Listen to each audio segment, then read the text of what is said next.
just started production and you're getting a weird spray pattern, it's really heavy on one side, the rest of the shirt is perfectly fine. How does this happen?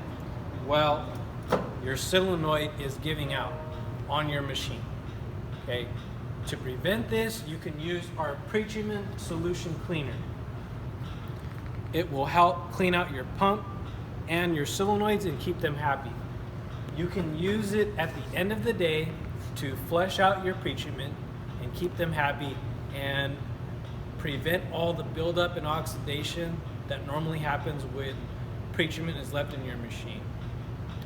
If you have any questions about this product, go to the description below, click on the link to our website. You can learn about the product, but that's basically what it is. It helps clean your machine out, your solenoid's happy, your pump happy, and it'll save you money in the long run by saving money on spending the money on parts.